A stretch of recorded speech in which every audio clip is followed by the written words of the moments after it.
வாழிய செந்தமிழ் வாழ்க நற்றமிழர் வாழிய பாரதமணி திருநாடு. பாரதமணி திருநாடு நேரில் அனைவருக்கும் வணக்கம். நாம் அந்த நாள் இன்று என்ற தலைப்பிலே கடந்த காலங்களில் இதே நாளில் என்னென்ன நிகழ்வுகள் நடந்தன என்று ஆசை போட்டுக் கொண்டிருக்கிறோம்.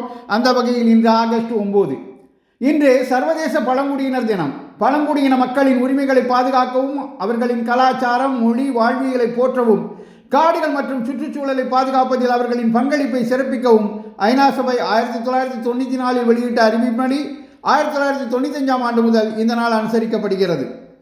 பரதநாட்டிய கலை மீண்டும் புத்துயிர் பெறுவதற்கு காரணமான வழக்கறிஞர், விடுதலை போராட்ட வீரர் திரு இ. கிருஷ்ணய்யர் அவர்களின் பிறந்தநாள் இன்று. ஆண்டு 1897. முற்காலத்தில் சதிர் அல்லது தாசி ஆட்டம் என்று அழைக்கப்பட்ட நடன வடிவம் சமூகத்தில் தாழ்வாக பார்க்கப்பட்டு அழியும் நிலையில் இருந்தது. இக்கலையை மீட்க மேடைகளில் தாமே பெண் வேடமிட்டு நடனமாடி விழிப்புணர்வு ஏற்படுத்தினார். சதிர் ஆட்டத்திற்கு பரதநாட்டியம் என பெயர் சூட்டி அதற்கு புத்துயிர் அளித்தார்.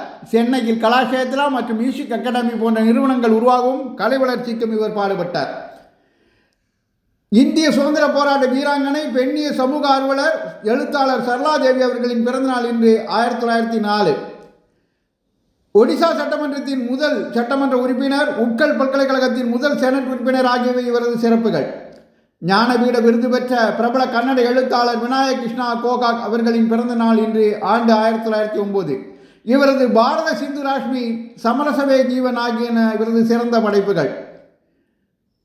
திரு அருணாச்சலம் என்ற இயற்பெயர் கொண்ட மனோன்மணியம் சுந்தரனார் பல்கலைக்கழக 3வது துணைவேந்தர் திரு காப்ப அரவணன் அவர்களின் பிறந்தநாள் இன்று.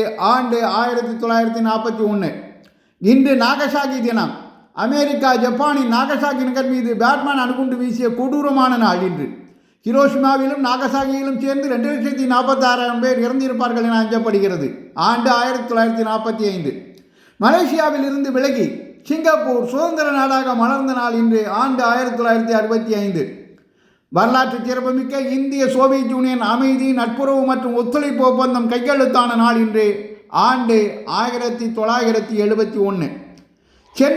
சென்னை மெரினா கடற்கரையில் இருந்த வரலாற்று சிறப்புமிக்க சீரணி அரங்கம் நள்ளிரவில் தமிழக அரசால் இடித்து அகற்றப்பட்ட நாள் இன்று. ஆண்டு 2003. தமிழ் திரைப்பட இயக்குனர், தயாரிப்பாளர், பாடலாசிரியர், வசனகர்த்தா திரு பஞ்சு அருணாச்சலம் அவர்களின் நினைவு நாள் இன்று. ஆண்டு 2016. பொன்னெழில் பூத்தது புதுவானில், வெண்பனி தூவும் நிலவேனில், கண்மணியே காதல் என்பது ஆகியவை அவரது நினைவில் என்றும் ஒலிக்கும் இனிய பாடல்கள்.